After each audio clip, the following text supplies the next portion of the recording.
Earlier today, we were made aware of a video that was posted on the internet. This video depicts an encounter between an individual and an Oklahoma City police officer. During the video, the individual approaches the officer, claiming that the officer is asleep in his police car. He makes contact with the officer, and there's some dialogue that ensues. And during the encounter, the officer is refusing to identify himself by name.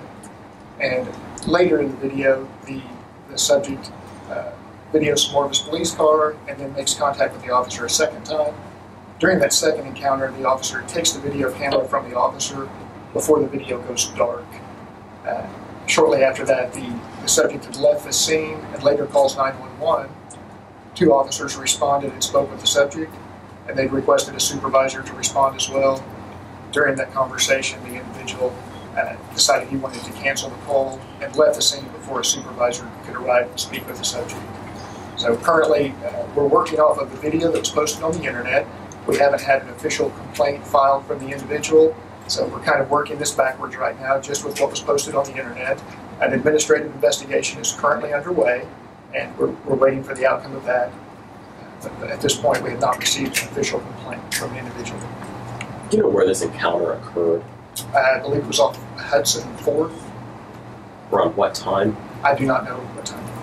Are you able to say whether or not the officer was on duty? I know there was mention in the video that he maybe was working for Embark at the time or something like that. It's possible he was working for Embark. I believe we have off-duty officers working with them. I couldn't say if he was on duty or in an off-duty capacity. Do you know who the woman was that was sitting next to the officer on duty in the vehicle? I do not. Have you guys spoken with him? Do you know if he was sleeping? I mean, and that's kind of what started this whole thing. Did he have anything to say about that? Or? I have not spoken with the officer. I know that would be part of an administrative investigation that's underway. You know, when there are officer ride-alongs with the city police department, are there waivers that have to be signed or something like that? What's that protocol? Absolutely. If you're going to ride with an Oklahoma City officer, you would sign a ride-along waiver. And do you know if there was one filed last night for this individual that was in the car? No, I don't have that information. Can you tell us how, if there is any training with officers for situations like this, if they're being provoked or anything along the lines of that? Sure, there's a couple of things to be aware of. It's perfectly fine for a citizen to video an officer while they're performing their duties, as long as it's not in a threatening or in any manner that would endanger the officer. But to just video an officer, there's nothing wrong with that. Was the officer in the wrong not to give his name? It's our procedure would normally be to give our name to a citizen requesting the name, unless you're under extreme circumstances. But yeah, the officer in this circumstance should have provided his name. Are you able to identify the officer that's being investigated right now? I cannot, since he's under administrative investigation. I'm not allowed to release his name at this time. But it is fair to say that woman in the car was not an officer. I couldn't comment either way. As far as as far as this officer goes, was there anything that I guess is this an officer that normally works an overnight shift or something like that? Is that his normal shift? I don't know what his current assignment is. So there's an administrative investigation, but he's not on leave.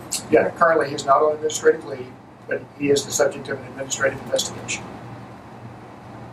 What's the time frame typically for those administrative investigations? There's not really a hard time frame, just a reasonable amount of time, and investigators will put every effort into investigating this incident.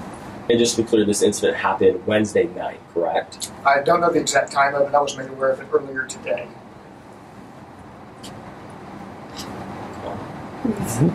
Do your officers receive training on how to deal with provocation like that? Because sometimes that's a part of a general game that some people play, is to provoke an officer, either for video or to divert the officer from a crime being committed.